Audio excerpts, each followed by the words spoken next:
Welcome back to Idarium Hanger. This is Mike. I'm coming at you with another video, and this time I want to talk to you about the prime options again. I made another video back in July, and we have a lot more pictures.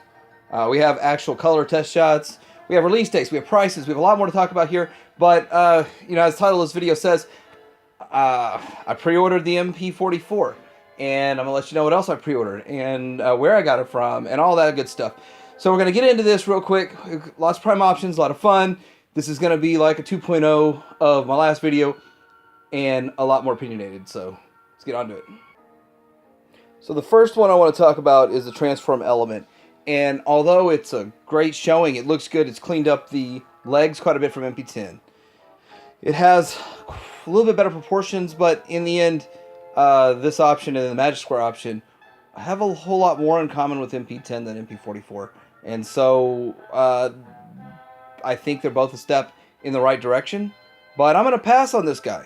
I'm going to actually hold off. I'm eventually going to buy them when I catch a deal. Clearance, a sale, or something. I'm going to use a good excuse. For the online retailers, use the excuse to clearance it out. Call it a Memorial Day sale or something. Who knows? A 4th of July sale.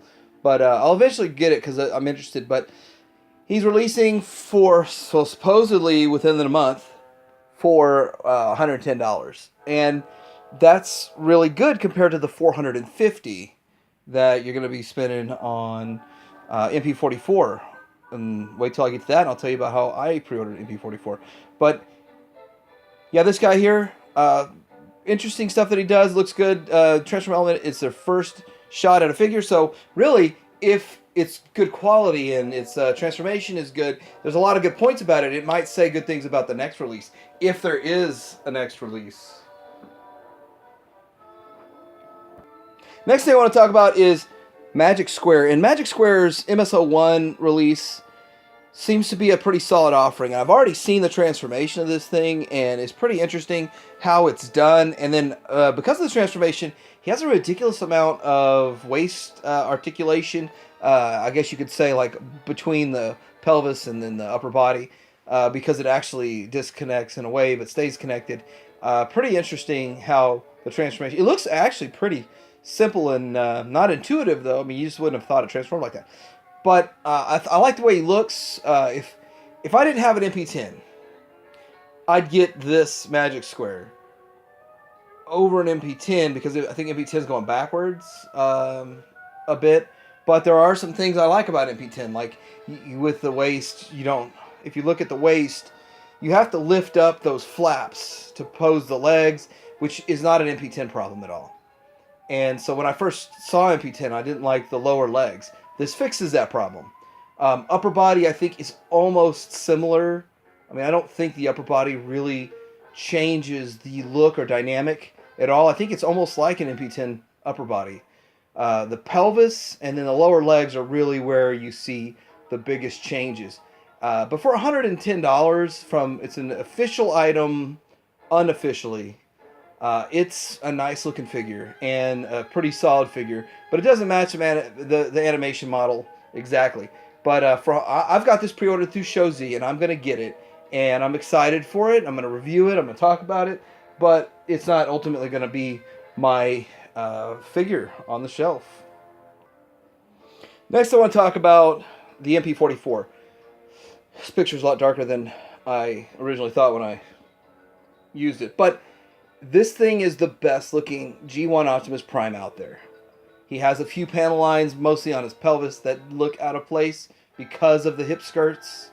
Aside from that, he's got a little paneling, and I don't show it in this picture, but the very top and then the back's a little bit not as smooth as it should be. But the reality of this thing, this is the best looking Optimus Prime you're going to find, and everybody's upset about the price. Now, I pre-ordered mine through Amazon Japan, and it's going to cost me $307. Now, I didn't have to pay for it now, obviously. And if the exchange rate changes, I mean, I've looked at a 1-year change, and if it's the worst in the past year, I'm paying $346, which I'm not really happy with that. But if it's the best, then I'm paying $280. So I guess I'm rolling the dice a little bit. So there's a few things I want to talk about. Whether I think it's too expensive, I've never spent $300 on a Transformer before. I've never spent $300 on a Transformer before. So this is my first time. The reason I'm doing it for a lot of reasons, but number one, this is so much better than what I thought MP10 was. When MP10 came out, I didn't like the legs and the bulkiness of the legs. The wheels are exposed. There's a handful of things. Its proportions were off a bit. MP10's a great figure, though. I'm not bashing it. Just saying this thing's better. And a lot of people talk about, well, it's too skinny or whatever. This thing matches the animation model. Not just this still. The animation model altogether. So, another thing is that the comment I'm going to hear is, well, I'll wait for the KO. I'll spend $85 on the KO. I'll spend $100 on the KO or $125 on the KO. Probably $125 because if it comes with the trailer and all the accessories and all that stuff, the KO would be $125. But right now, China's in the mix of cracking down on infringements, IP infringements. But I worry about that more than just not getting a knockoff of this. I worry more about how far would Takara actually go with third parties, because third party is infringing on their IP.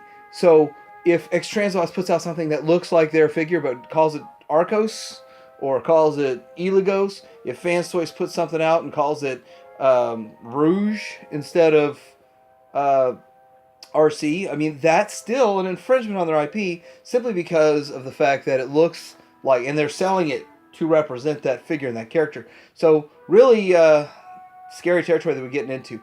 So 307 on Amazon Japan. It's quick, easy to set the site up. And if you want to, one little note on that, if you've never set up an Amazon Japan account, there's this little globe-looking thing. You click on it, and then you scroll down and click English, and then everything that can be displayed in English, which is the things you need, add to cart, checking out, all the process and all this information that you would need, is going to change to English. Now, obviously, the writing that's in the description of the item is still going to stay in Japanese. And I've never ordered through them before, so I had to set my own account up, and I'm rolling the dice here on myself, so we'll see.